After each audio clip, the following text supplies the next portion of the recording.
Kakaligo ko nga lang mga friend. Tapos kanina pa nga pala ako kapaikot-ikot dito sa Mainos. Pero di ko pa rin nakikita yung BFF ko. Kanina pa naman ako gising. Pero di ko pa rin nakikita yung BFF ko eh. Dapat mga ganitong oras nakikita ko na yung BFF ko. Pero ewan ko, siguro nagtatago siya ngayon.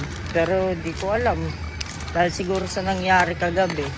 Tapos kaka-open ko nga lang pala ng TikTok, tapos nakita ko yung post niya na, yung bago niyang post, tinanggal niya nga yung bracelet namin. Pero yung sa akin, hindi ko pa rin to tatanggalin kasi nga promise namin to sa isa't isa na hindi namin to tatanggalin ng BFF ko. Pero hindi ko talaga alam kung bakit niya tinanggal eh. Siguro dahil nga sa nangyari kagabi. Kaya hanapin ko pa rin yung BFF ko. Sana magkita na kami kasi gusto ko na talaga, gusto ko na siya makausap. Tapos gusto ko na rin magpaliwanag sa kanya. Di niya lang kasi ako pinapakinggan sa mga paliwanag ko eh. Hanapin ko na muna siya mga friend. So yun nga mga friend, kanina pa nga pala ako paikot-ikot. Uy friend. Parang alungkot mo kanina pa, ito napapansin dyan ah. Kaya nga eh, kanina pa nga ako nakaupo din dito. Kanina ko pa kasi nahanap yung BFF ko yan. Bakit siya ba naglagay yun?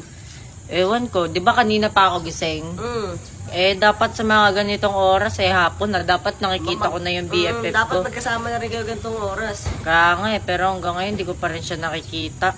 Parang napapansin ko din ngayon, hindi kayo magkasama talaga eh, pande. Kaya ngayon naninibago ako. Kasi ewan ko dahil siguro sa nangyari kagabi. Ayun lang. Eh hindi niya naman kasi muna ako pinakinggan friend. Bakit kasi hindi ka muna niya pinakinggan? Dapat pinakinggan ka muna.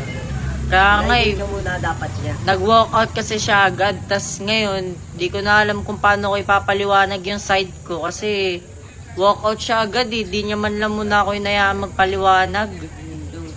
Kaya nalulungkot ako ngayon kasi di ko alam kung ano na yung naiisip ng BFF ko ngayon. Baka mamaya friend, nandyan na yan. Antay-antay mo na lang. Kasi baka mamaya naglakad-lakad lang yan dyan. Baka nagpapalamig lang, di ba? Kaya nga eh, pero di kasi talaga ako sanay na di siya kasama eh. Uy, kawawa naman! Bakit? Mami, eh kasi po dapat kasi sa mga ganitong oras kasama ko na po yung BFF ko. Nasaan ba BFF mo? Eh yun nga Sino po ba eh. BFF mo? Si Ligaya o si Sholane? Hindi po, isa lang naman yung BFF ko, Mami B. Si Sholane. Kala ko Sholane kasi lang kayo po. na eh. Hindi po. So yun nga. Paano yun friend? Saan natin nahanapin yun? Sa mga hanapin din yun. Ewan ko, siguro pag nagkita na, sana nga magkita na kami para mapaliwanag ko naman yung side ko. Baka nagpalamig-lamig lang yun friend. So, tara na nga muna yan. So, Tara, dun, friend. maglibang-libang na lang muna tayo dun. Sana makita ko na yung BFF ko. Tara.